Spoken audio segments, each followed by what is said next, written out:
Desde los estudios de NTC, este es Noticias 1. Otros 5 médicos también padecen el COVID-19.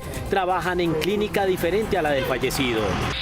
Delicada situación de cárceles. 2 reclusos de prisión de Villavicencio murieron anoche. Uno resultó positivo y el otro espera resultados.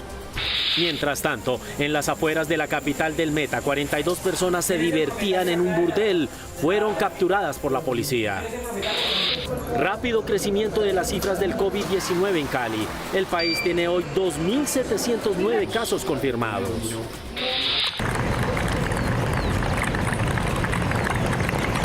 Aquí está, esta es la imagen del día.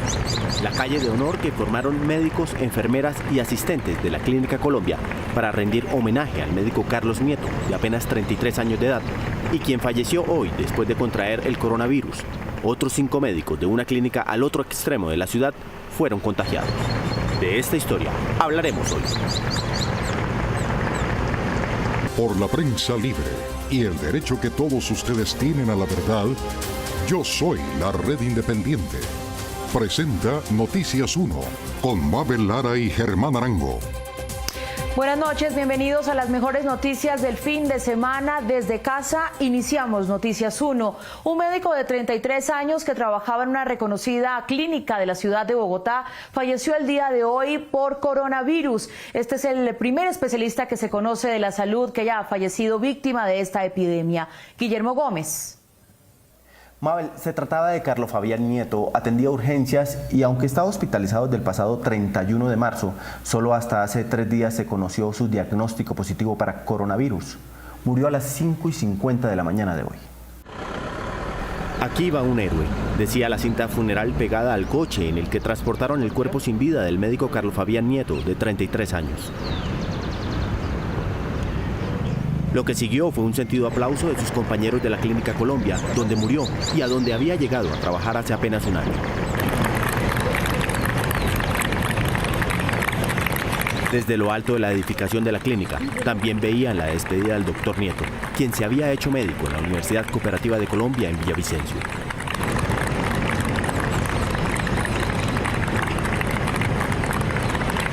En diálogo con Noticias 1, el padre de la víctima, que es piloto de fumigación, contó que la vicepresidenta Marta Lucía Ramírez, al enterarse de la situación, envió un helicóptero a Apartado Antioquia, que trajo hasta el aeropuerto de Guaymaral, en Bogotá, al papá y la mamá del médico fallecido, quienes esperaron el cuerpo de su hijo en el cementerio Jardines de Paz. Hace una semana, ante la Comisión de Seguimiento de las Condiciones de los Profesionales de la Salud, el ministro de ese ramo, Fernando Ruiz, aseguró que las condiciones de médicos y enfermeros no es distinta a la de todos los colombianos, oponiéndose a medidas especiales de bioseguridad. Un costoso seguro privado para personal de salud que tiene COVID-19 no tendría mucho sentido. Noticias 1 sabe que hay otros 2 médicos muy graves, uno sin identificar y el otro es el anestesiólogo William Gutiérrez, a quien le tomaron esta foto sosteniendo un mensaje en el que pedía a la ciudadanía quedarse en casa para él cuidar a los enfermos. Quédate en casa, cuida a los tuyos y los nuestros. Aquí cuidaremos de ti. Hace 2 semanas, el médico y también profesor universitario está en la unidad de cuidados intensivos del Hospital Militar en Bogotá. Tiene 59 años y está contagiado con el COVID, con el agravante de que padece diabetes, lo que lo hace más vulnerable. Y mucha atención, el médico que acaba de mencionar nuestro compañero Guillermo Gómez acaba de fallecer, es otra de las víctimas fatales del coronavirus COVID-19 por parte del personal sanitario. Y precisamente hablamos de ellos, de los otros contagios en una muy prestigiosa clínica de Bogotá. Juliana Ramírez encontró 5 contagios de personal médico en nuestra ciudad. 5 médicos del Centro Policlínico de Lolaya en Bogotá han dado positivo para COVID-19. William Gutiérrez, quien se desempeñaba en la unidad de cuidados intensivos, murió hoy, mientras una colega contagió a su hijita de 5 años. Varios de ellos, que no se atreven a dar sus testimonios por miedo a represalias, denuncian que aunque los contagios se dieron en medio de turnos laborales, la clínica y sus administradores de riesgos laborales no reconocen el incidente como de origen laboral. El centro médico publicó este comunicado. Se puede concluir que el brote inicialmente fue generado por contactos estrechos sociales, no ejerciendo funciones propias de su actividad. Según relatos del personal de esta clínica, a mediados de marzo llegó un doctor de Brasil y sin seguir aparentemente instrucciones de aislamiento, se reincorporó a su trabajo en el centro médico. En medio de su turno, el médico pidió domicilio de sándwich cubano junto a otros 2 colegas más que dieron positivo para coronavirus. Durante otro turno, también se partió una torta para celebrar el cumpleaños de una compañera. No entendemos cómo algunas instituciones ahora dicen que si algún médico de ellos se llega a contaminar es por actividades sociales. Seamos realistas, de verdad, ¿sí les han dado los implementos para protección? El Centro Policlínico de Olaya también ha atendido pacientes infectados de coronavirus y luego de que en un caso de hospitalización que no se aisló diera positivo, varios profesionales de la salud también pasaron por sospecha de contagio.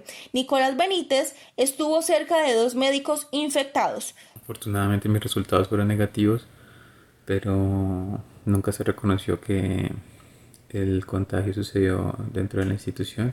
La mayoría del personal sanitario está contratado por OPS y cotizan sobre el 40% de lo que reciben como salario. Eso quiere decir que en el caso de una incapacidad médica que es emitida por la EPS reciben el 65% de ese 40%. El Colegio Médico Colombiano desconoce cuántos profesionales de la salud están infectados o han muerto a causa del coronavirus y por ello hacen una solicitud al gobierno nacional para que estas cifras sean públicas. Y tal como se temía, las cárceles van a ser focos masivos de contagio. 2 presos que fueron liberados hace días de la cárcel de Villavicencio fallecieron en las últimas horas y Carlos Cárdenas nos cuenta su historia. Mabel, uno de ellos resultó positivo para COVID-19. Del segundo se espera el resultado del examen. Señor presidente. El pasado miércoles, los internos del Patio Santander de la cárcel de Villavicencio grabaron este video. Llamaron la atención de las autoridades porque ningún funcionario del IMPEC o del Ministerio de Justicia había tomado decisiones ante el contagio masivo de coronavirus que podría presentarse por el hacinamiento en que viven. Una de las familiares de uno de los que salió gravemente de acá nos da la noticia de que ha fallecido. Lo que decían los presos era estrictamente cierto.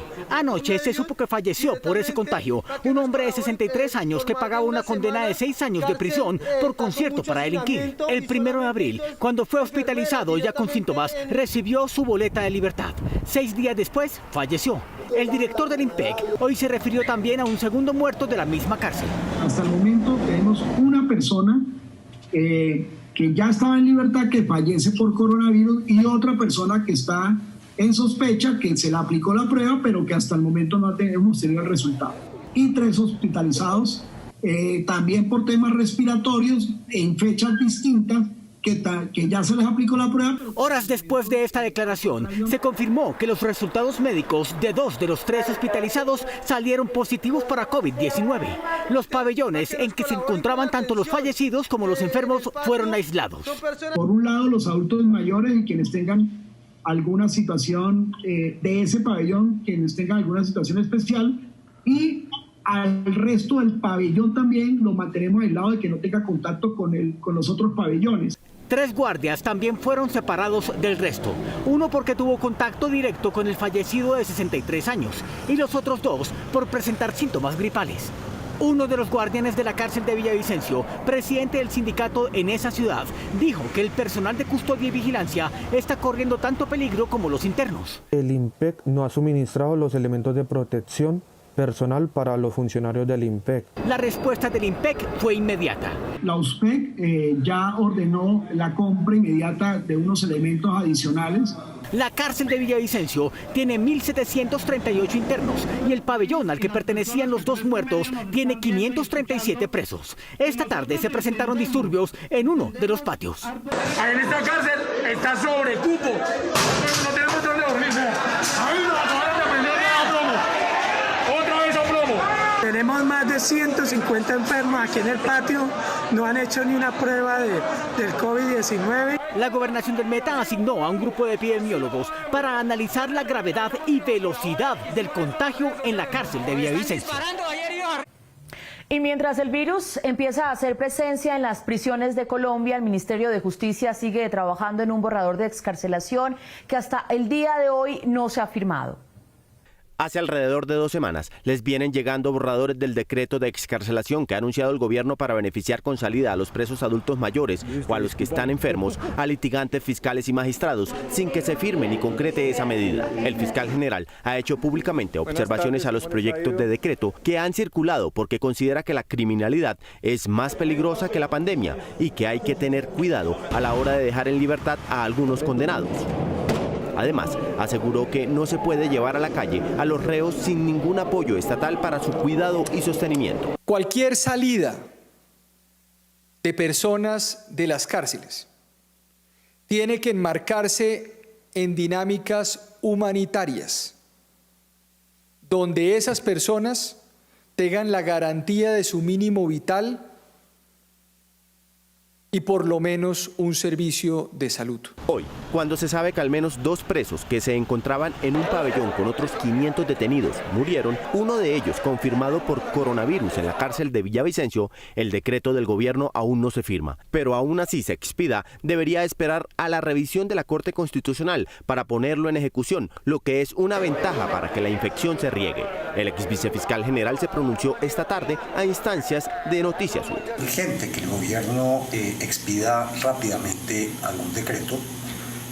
En este momento es necesario que la necesidad de castigar ceda a criterios de protección a la vida y de salubridad, y eso se logra liberando, así sea un poco, la presión de la población carcelaria. Sumado a la demora de la expedición del decreto, está la sorpresa de los abogados penalistas, que encontraron que el borrador de decreto es más rígido en cuanto a libertades a presos que lo que contempla la ley ordinaria. Por tanto, no serviría para lo que se busca con ocasión de la pandemia, es decir, aliviar el hacinamiento y evitar la propagación del virus. Resultan tan absurdos que en algunos casos la legislación ordinaria es más favorable. La Veeduría de Bogotá, ciudad en la que están 3 de las cárceles nacionales, lleva semanas pidiendo que se adopten medidas para evitar lo que ya se presentó, la muerte de unos presos que han estado en contacto cercano con muchos otros.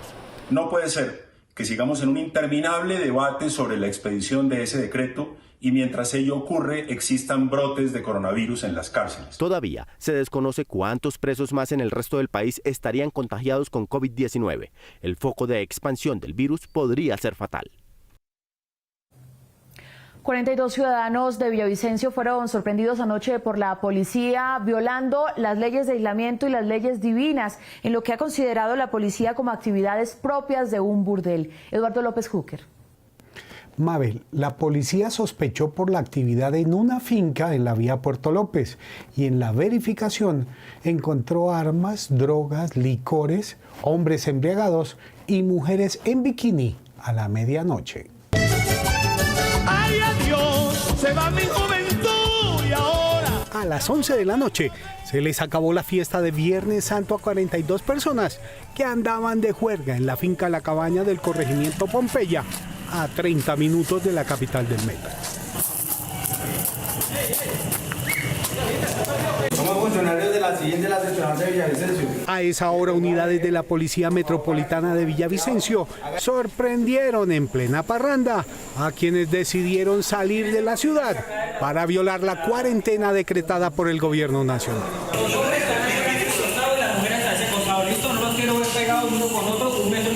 Con el uso de drones sobre la vía a Puerto López, la policía pudo identificar un predio con alto flujo de vehículos y personas. Se logra llegar hasta una casa en la cual se encuentran a 42 personas, 21 mujeres y 21 hombres, departiendo en actividades propias de un burdel. En medio del allanamiento, las unidades policiales hallaron armas de fuego, licor adulterado, sustancias estupefacientes, al tiempo que fueron identificados varios extranjeros. Tenemos la presencia de 16 mujeres venezolanas y 2 hombres venezolanos. Por supuesto que todas quedan a disposición de la Fiscalía General de la Nación. Igualmente, en este lugar se incautaron 3 armas de fuego, un revólver, 2 escopetas. Desde el inicio del aislamiento obligatorio, en la capital del Meta, la policía ha impuesto 2.168 comparendos y los 42 capturados de anoche son presentados a esta hora ante un juez de garantía. Un montón de mujeres se me llevaron. Colombia llegó hoy a los 2.709 casos confirmados de COVID-19 y el ritmo de duplicación de cifras se da en 7 días, pero tenemos ciudades como la capital del Valle del Cauca, Santiago de Cali, que tiene reporte de casos confirmados más altos que en el resto del país. ¿Por qué? Nos explica Ignacio Gómez. Mabel, la Secretaría de Salud de Cali, que es donde más casos hay reportados en el departamento, dice que se trata de un atraso en los resultados de las pruebas y que todavía hay pendientes pruebas de contagiados antes del confinamiento, de manera que es muy posible esperar mejores cifras cuando se evacúen estas pruebas. Nuevamente Colombia superó sus cifras de mayor número de contagiados por COVID-19. Hoy, con 236 casos nuevos, el país acumula 2.709. Y en el internamiento de salas de cuidados intensivos e intermedios, a las que ingresaron hoy 6 nuevos pacientes y acumulados 92 casos críticos. Otra vez, sucesivamente, el informe muestra que la velocidad a la que crecen los contagios en el Valle del Cauca, especialmente en Cali, que ahora como departamento acumula 479 casos y que aumenta a un ritmo superior al que lo hacen las cifras de Bogotá, que siguen siendo las mayores del país. El día de hoy tenemos en la ciudad de Cali 331 casos confirmados para coronavirus. En los últimos 4 días hemos recibido más de 100 casos positivos. La Secretaría de Salud de Cali, no obstante, considera que se trata de pruebas represadas en Bogotá y que espera que los casos se estabilicen, pues los que están apareciendo ahora en la ciudad se habían contagiado antes de que se decretara el aislamiento. Hemos tomado en la ciudad de Cali más de 4.500 muestras y tenemos represadas alrededor de 1.800. Esto quiere decir que seguimos teniendo diagnósticos de muestras que fueron tomadas en días anteriores. Si la Secretaría de Salud de Cali tiene la razón, en estos días se estarían consolidando las cifras de contagiados antes del confinamiento y estaríamos viendo una reducción de contagios con motivo de las medidas de distanciamiento social. Nueva York, que ya organiza sepelios masivos, y en su país, donde ya han muerto más de 20.000 personas por COVID-19, manifiestan estar en el pico de la epidemia. Esto ha permitido que se reduzcan las hospitalizaciones. Camilo Galán. Mabel, no obstante, los científicos calculan que Estados Unidos podría llegar a tener 200.000 muertos, es decir, el doble de la cifra de muertos en todo el mundo, si como pretende una parte de su clase política, las restricciones se levantan ahora.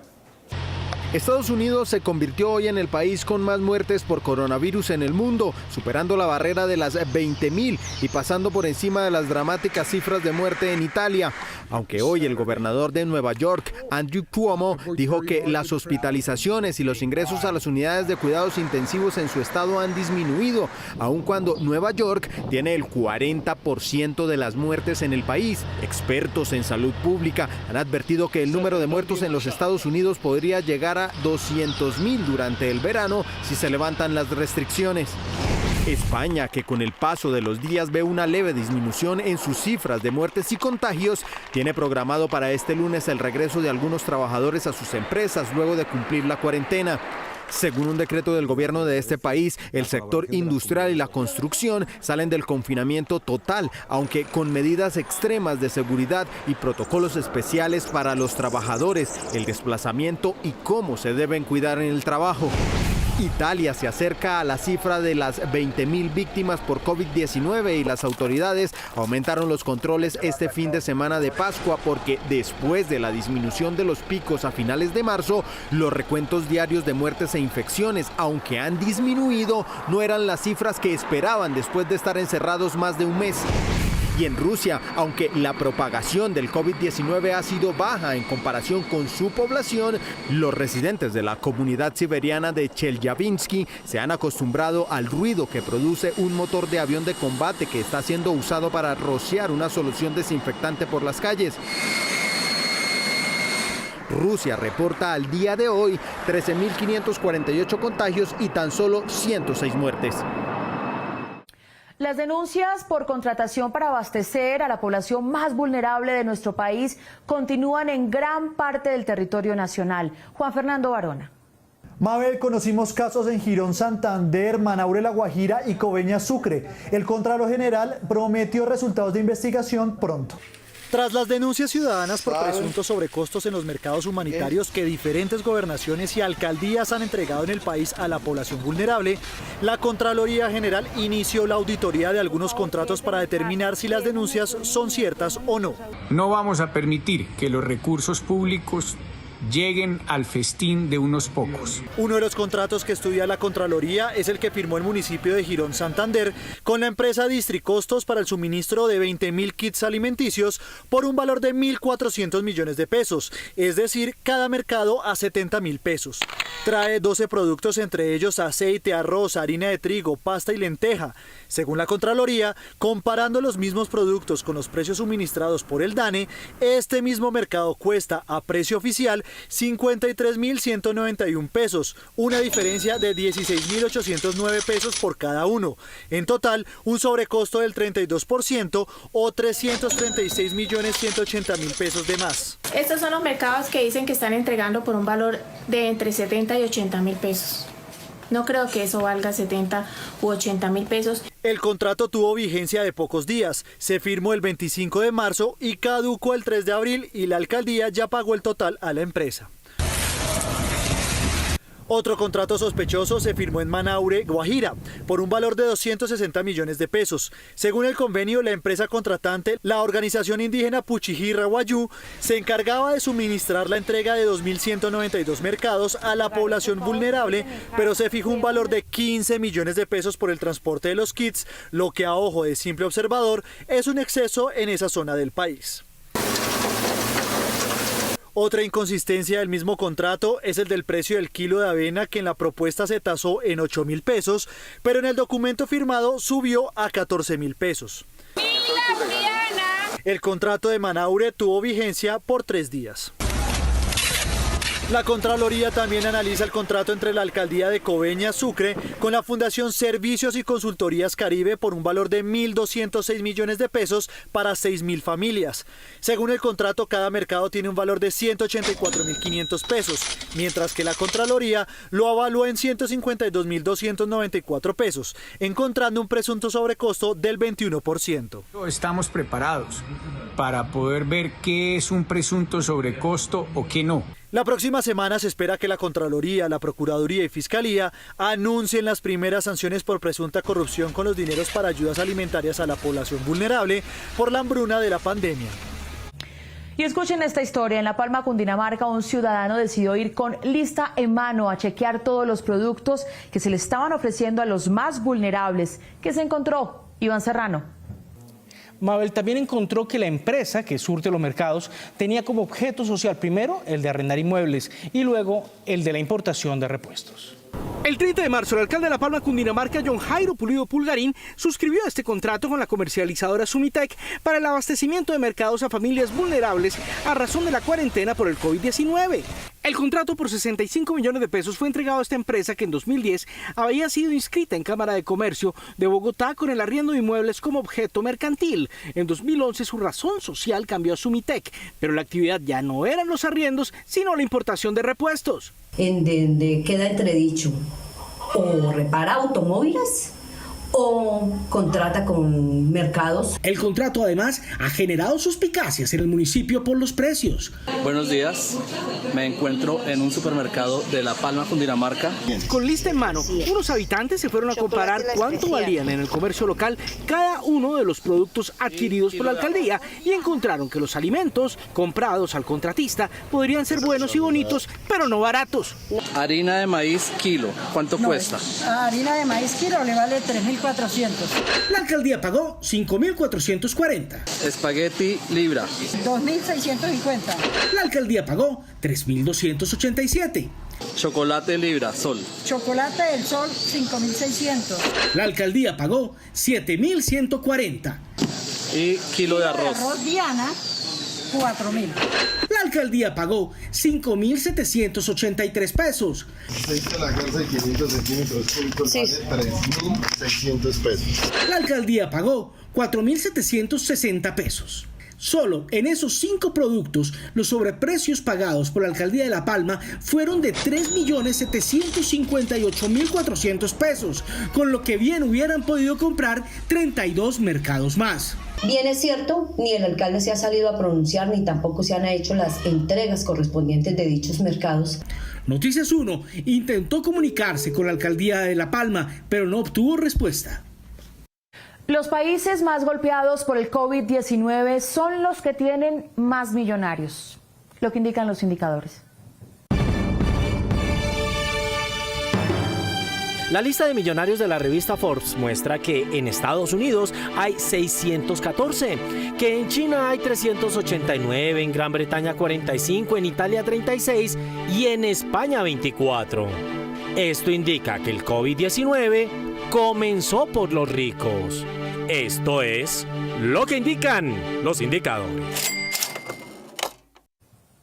Las agencias de viaje y turismo anuncian que sus pérdidas estarían alrededor del 90% en medio de la epidemia y pidieron que el respaldo del Fondo Nacional de Garantías para empresarios de este sector sea alrededor del 60%. Enrique Tapias.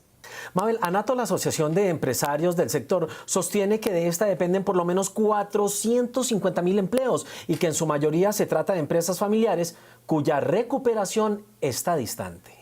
Pérdidas superiores al 90% arroja hasta ahora la cuarentena para el sector de las agencias de viajes y turismo, según ANATO. El gremio señala que aunque hay voluntad del gobierno para ayudarlos aplazando el pago del IVA y los parafiscales, el prometido acceso a los créditos blandos no ha sido posible. En este sentido, pues hemos seguido insistiendo al gobierno nacional para que haya una presión mayor al sector financiero. Entendemos lo que dice el sector financiero, que ellos no van a prestar a riesgo. La Asociación Colombiana de Agencias de Viajes y Turismo pidió un mayor respaldo del Fondo de Garantías de Instituciones Financieras, FOGAFIN, para poder acceder a los créditos. Y por eso es tan importante el Consejo, el Fondo de Garantías, que tenga una garantía mayor al 50, al 60% para que los bancos puedan apalancar a las MIPYMES. Las agencias de viajes generan cerca de 450.000 empleos, la mayoría de ellos en micro, pequeñas y medianas empresas que se encuentran sin flujo de caja. Hay que entender que el sector de las agencias de viajes, el 80% son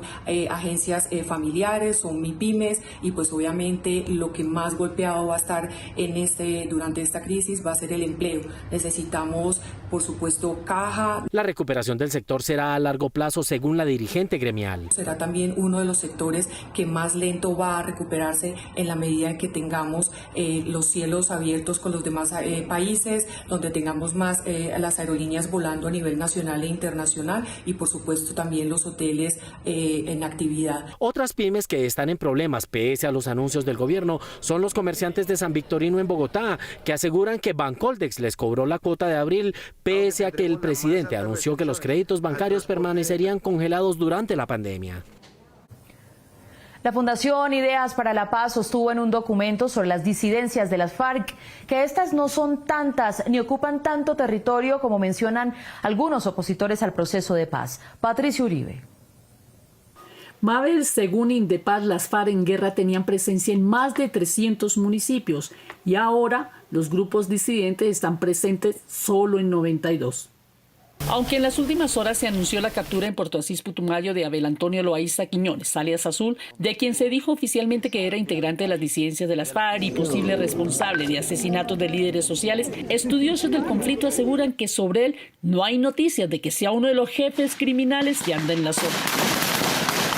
De otro lado, el director de la Fundación Ideas para la Paz, Indepaz, Camilo González Pozo, quien ha hecho varios informes para analizar el fenómeno de las disidencias de las FARC, sostuvo que no es cierto que los reductos de la guerrilla que no firmaron la paz tengan un control territorial superior a la de su antigua organización armada, como lo quieren hacer creer sectores politizados asociados con la extrema derecha del país.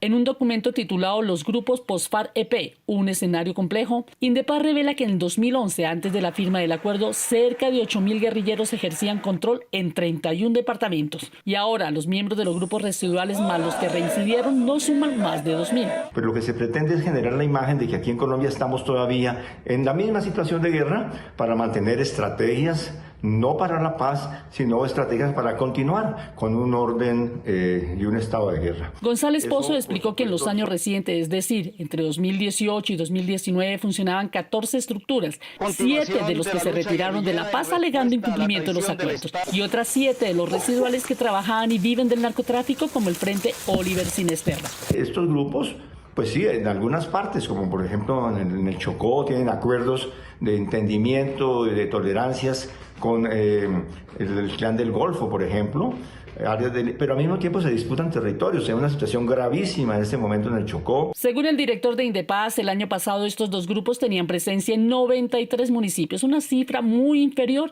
a las de 300 que dominaba la estructura guerrillera antes de la firma del acuerdo. Pero insiste en que quienes difunden la idea contraria tienen intereses políticos que no se apegan a la realidad histórica. Le sirve a quienes se acostumbraron a acumular, a controlar poblaciones, a hacer política con el miedo y con una militarización y una restricción, un autoritarismo. De modo que es parte de una estrategia negacionista en función de intereses políticos. Indepaz llama la atención sobre el terror que siembran en las comunidades los grupos armados para tener control de las zonas, especialmente para narcotraficar. Ya regresamos con las aventuras de un perezoso en tiempos de COVID-19. Esto es Noticias 1, la red independiente.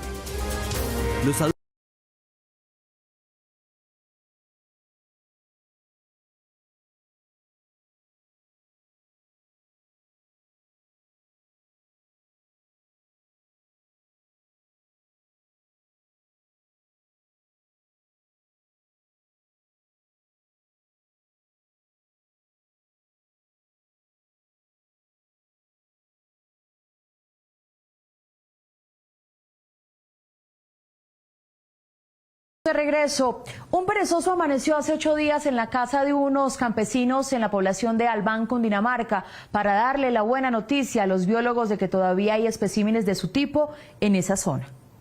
Mi familia lo bautizó y todo. Despojándose de la fama que lo precede, este perezoso decidió madrugar el pasado sábado 4 de abril y desplazarse hasta llegar a esta vivienda campesina en la vereda Fátima, sector Chuguacal, municipio de Albán, Cundinamarca, a hora y media de Bogotá.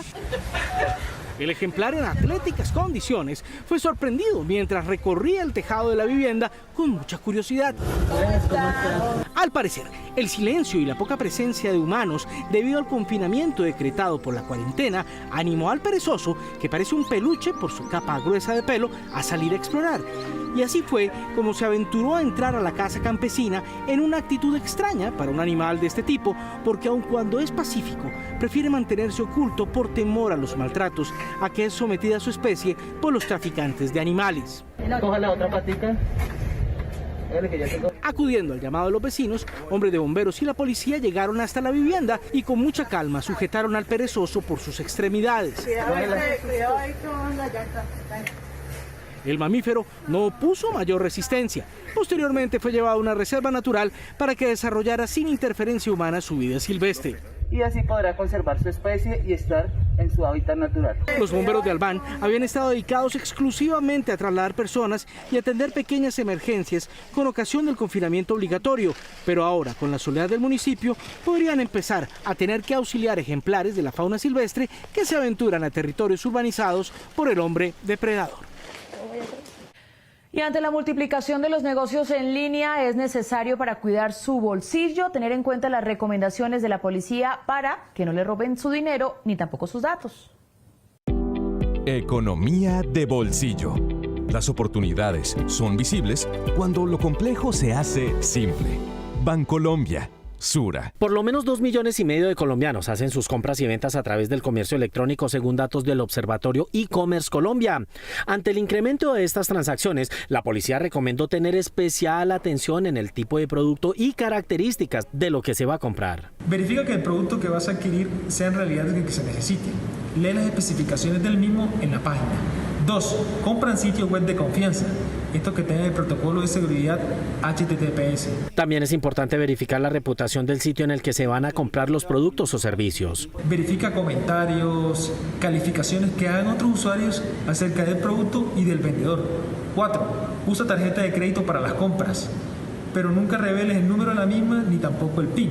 U utiliza otros medios de transacciones o de pago que te recomiende la página. El Centro Cibernético de la Policía recomienda estar atento a cambios de domicilio de los vendedores de productos en el comercio electrónico. Conoce los procesos de compra, es decir, a quién le vas a enviar el dinero y en caso tal de que tengas un problema con el pedido, a quién debes acudir. En el caso del sistema financiero, es indispensable fijarse en las páginas de los bancos, que los links no tengan letras de más ni errores ortográficos o tipográficos. Economía de bolsillo. Las oportunidades son visibles cuando lo complejo se hace simple. Bancolombia, Sura. Mucha atención, que el presidente acaba de anunciar en una de sus charlas por Facebook que en las próximas horas emitirá algunos nuevos decretos. En uno de ellos se exonerará del cobro de IVA a más de 100 productos y dispositivos sanitarios. Acabo de firmar un decreto, estamos esperando que lo firmen hoy el resto de los compañeros del gabinete, donde más de 100 productos médicos para atender esta coyuntura no van a tener IVA. Y ahí estamos hablando de productos que son fundamentales para la salud y para salvar vidas. Y esta noticia nos va a gustar a todos los que somos papás. La Organización Mundial de la Salud ha creado un cuento infantil para explicarle a los más pequeños por qué estamos en aislamiento preventivo y qué es esto del COVID-19.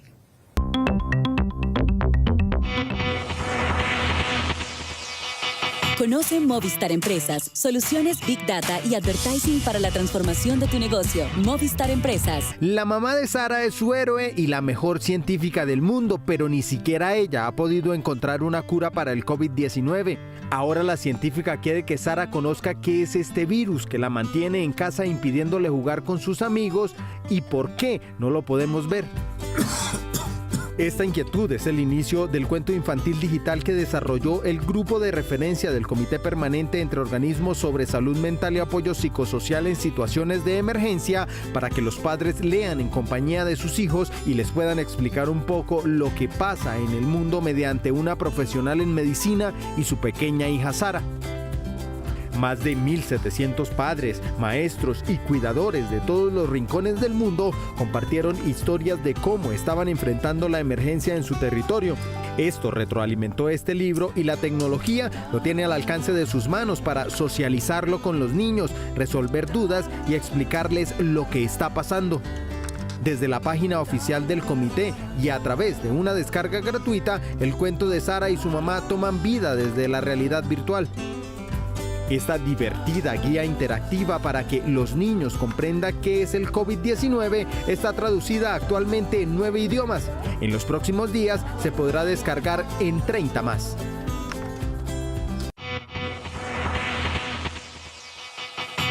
Conoce Movistar Empresas, soluciones cloud para la transformación de tu negocio. Movistar Empresas. Y a esta hora les tenemos más información en Noticias 1 de Contexto. Esta semana circuló entre los habitantes del turístico Barichara, en Santander, un audio de un bombero que estuvo en el puesto de control al ingreso del municipio para evitar que personas provenientes de otros sitios contagien del virus a sus habitantes. Cuando llegaron a retén, los paramos, le iban a hacer un comparendo a Oscar, pero pues él dijo que no era culpa de él porque lo había llamado Reinaldo Pérez para que le colaborara. La persona Oscar a la que se refieren es el conductor de un furgón en el que habrían entrado a Barichara 2 mujeres que estuvieron un mes de vacaciones en Europa. Una de ellas fue novia de Reinaldo Pérez, el secretario de Cultura y Turismo del municipio, al que se refieren en el audio.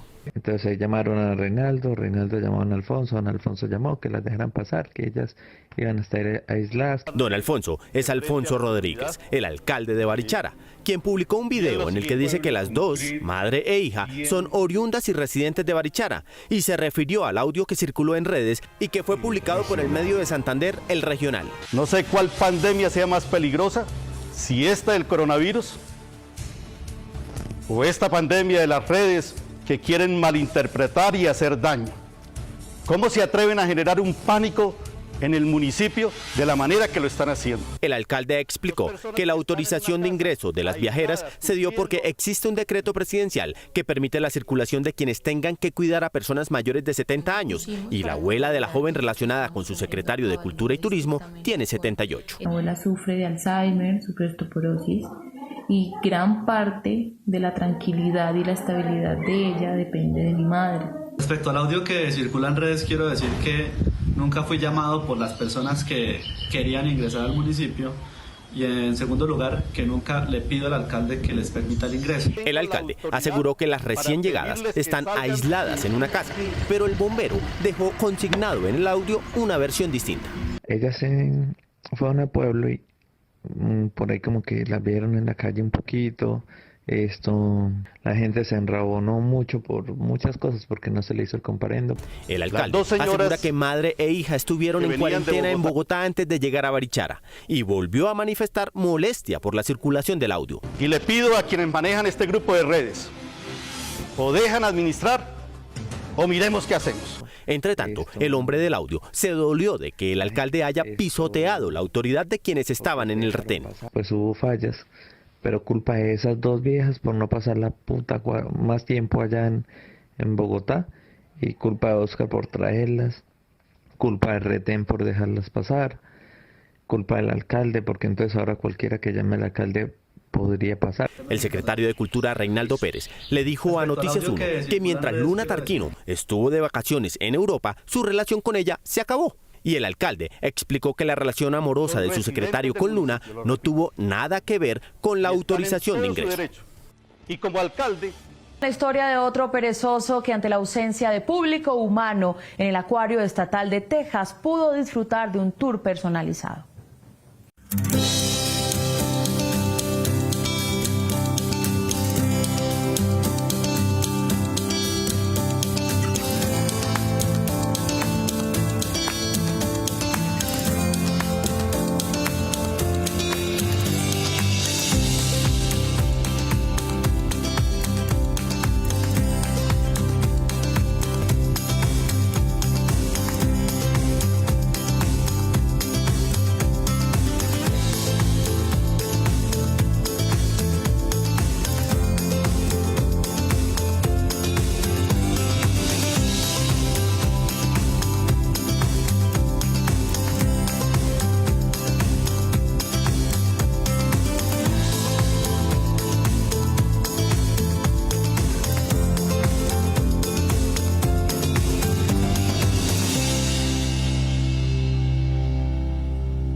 Nos vamos, pero nos vemos mañana a las 8 de la noche por este mismo canal en Cable Noticias, y con las mejores noticias del fin de semana me despido desde casa.